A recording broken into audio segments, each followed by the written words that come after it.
About 50,000 years ago. Long before civilization. There were no mirrors. No barbers. No scissors. No electricity. No shampoo. Just a cold morning, a crackling fire, and the endless wilderness, stretching in every direction. Yet, archaeologists have discovered something surprising. Ancient humans did not simply leave their hair to grow forever. Somehow, they cut it. But how do you cut hair before metal existed? It is mystery. This mystery takes us deep into the everyday lives of our ancestors. And the answer to the mystery is far more ingenious than most people imagine. Hair grows all the time. Without stopping. No matter where you live or your tribe, your hair doesn't stop growing. If it is left untouched for years, it would become heavy, tangled, and difficult to manage. Imagine trying to chase a deer through a dense forest, with hair constantly falling into your face. Or lighting a fire with a long and loose hair. Or fighting off predators when someone, or something, could grab it. Long, uncontrolled hair wasn't just inconvenient. It could become dangerous.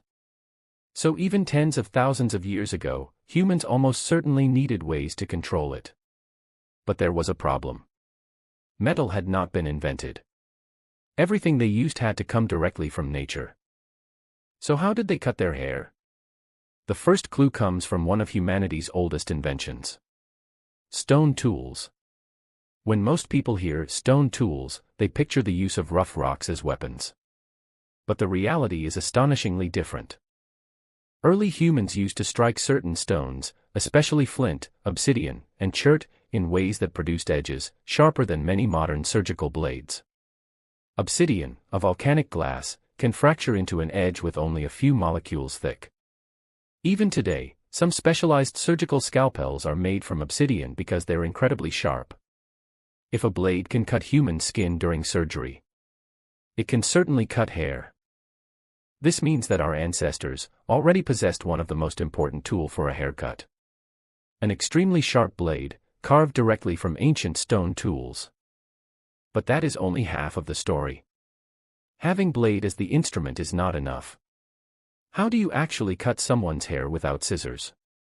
Ancient humans explored a possibility that is very familiar to us now. They were able to pinch a lock of hair tightly between their fingers and slide a sharp flint blade across it. Slowly. Carefully. The hair separates. It is not perfect. But it works. Archaeologists and researchers have repeatedly demonstrated that stone blades are fully capable of trimming human hair. The result is not a fashionable fade, or a perfectly blended haircut. It looks uneven and rugged, but practical. Exactly what you'd expect from people focused on survival, rather than style. Stone blades were not the only possibility. Ancient humans had another natural tool available almost everywhere. Fire. Hair is made primarily of keratin, a tough protein. When exposed to flame, it burns quickly. Obviously, it would be a total disaster if they placed their head into a fire. But bringing loose strands of hair briefly near heat could shorten hair, without cutting every strand individually. In relatively recent history, some traditional cultures have used controlled burning for grooming even. It is very risky. But ancient humans needed survival and it worked for them. Nature provided an incredible variety of cutting tools. There were shells. Animal teeth. Bone fragments. This reminds us of something we often forget. Ancient humans weren't primitive because they lacked intelligence. They were engineers working with different materials. Instead of stainless steel, they mastered stone. Instead of plastic, they shaped bone. Instead of factories, they relied on creativity. There is an even more interesting part. Evidence suggests in ancient times, human hair has been about identity. Archaeologists discovered ancient figurines, carved thousands of years ago with what appear to be carefully styled hair patterns. Some Ice Age sculptures show braided-looking designs. Others appear to wear buns, or neatly arranged hair. The founding suggests that humans may have cared about appearance far earlier than we once believed. Hair wasn't just growing randomly. It carried meaning. Sometimes, it showed age, family, social status, or membership within a particular group. This means that it was a symbol, and cutting it becomes much more than simple grooming. It becomes culture. Scientists studying ancient human genetics discovered that our ancestors carried many of the same genes influencing hair texture, thickness, and growth today. Curly hair. Straight hair. Thick hair. Different groups likely dealt with different grooming challenges, depending on where they lived and the environments they adapted to.